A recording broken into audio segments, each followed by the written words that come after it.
Hello friends, my name is Avinash और आज का हमारा ये टॉपिक मॉडर्न हिस्ट्री से है, जो कि गांधी जी का एक पॉपुलर मूवमेंट है, अहमदाबाद टेक्सटाइल मिल स्ट्राइक।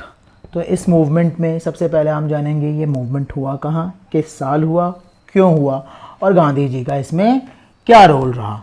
तो चलिए शुरू करते हैं अहमदाबाद मिल स्ट्राइक। तो देखते हैं सबसे पहले जो अहमदाबाद मिल स्ट्राइक हुआ वह 1918 में हुआ और गुजरात के एक बड़े फेमस शहर जिसका नाम है अहमदाबाद।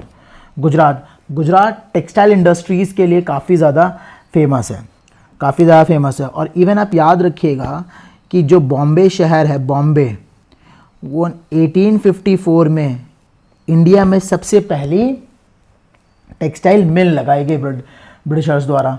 ठीक, अब देखिए ये मूवमेंट के जो मेन लीडर रहे हैं इनका नाम है महात्मा गांधी।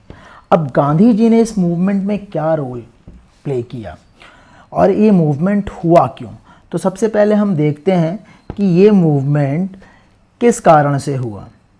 तो ये मूवमेंट किस कारण से हुआ, देखिए इसके दो बड़े इंपॉर्टेंट रीज़न हैं। एक सबसे पहला इंपॉर्टेंट रीज़न है क्या, प्लेग, और दूसरा है वर्ल्ड वॉर। समझिए क्या हो गया, 1918 में बॉम्बे प्रेसिडेंसी में प्लेग फैला हुआ था और जब ये प्लेग फैला हुआ था तो मिल ओनर्स ना वर्कर्स को प्लेग बोनस दिया करते थे।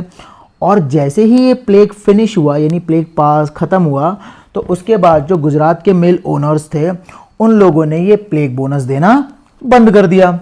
जब ये प्लेग बोनस देना बंद कर दिया तो वर्कर्स इससे बड़े नाराज़ हो गए। वर्कर्स की नाराज़गी का मेन कारण था क्योंकि फर्स्ट वर्ल्ड वॉर की वजह से जो महंगाई और प्राइजेस बढ़ गए थे, तो वर्कर्स कहते थे उस महंगाई को फेस करने के लिए हमें प्लेग बोनस चाहिए और वर्कर्स इसके लिए 50% सैलरी का प्लेग बोनस मांगा करते थे। चलिए यहाँ पर एक छोटा सा बायोलॉजी का टॉपिक भी आ गया कि प्लेग बीमारी है क्या। तो जो एसएससी लेवल पर पूछा जाता है कि प्लेग किससे होती है, तो सबसे पहले आप याद रखिएगा प्लेग वायरस से होती है या बैक्टीरिया से होती है। तो आप याद रखिएगा प्लेग जो एक बैक्टीरियल इन्फेक्शन है। कैसा इन्फेक्शन है, बैक्टीरियल इन्फेक्शन है।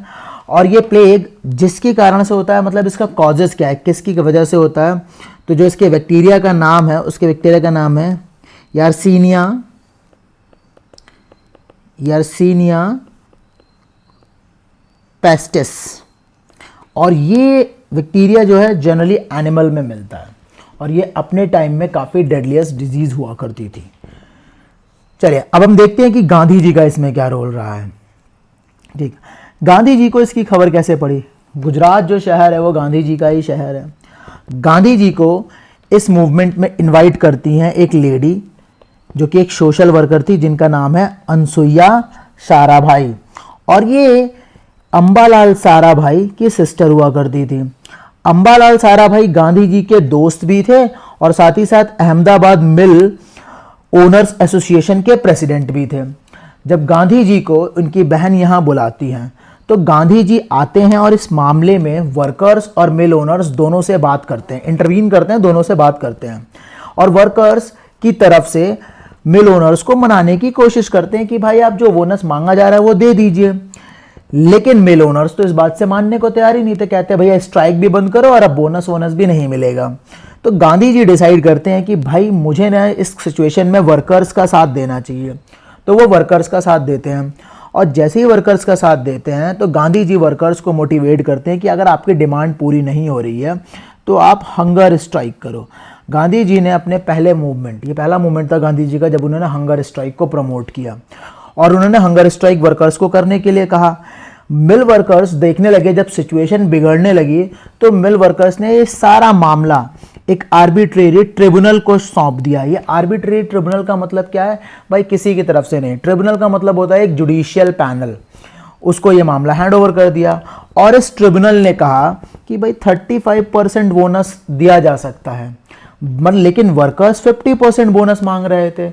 लेकिन गांधी जी ने वर्कर्स को 35% बोनस पर मना लिया और इस तरीके से गांधी जी ने यहाँ पे सत्याग्रह का यूज करते हुए इस मूवमेंट को भी सक्सेसफुली एग्जीक्यूट करवा दिया। और इसी मूवमेंट की वजह से आगे चल के टेक्सटाइल लेबर एसोसिएशन फरवरी 1920 में बना है। ठीक, अगर आपको इस टॉपिक में कुछ भी दिक्कत आती है या समझने में या कोई और जानकारी चाहिए होती है तो आप मुझे प्लीज़ कमेंट सेक्शन में ज़रूर मेंशन करिए।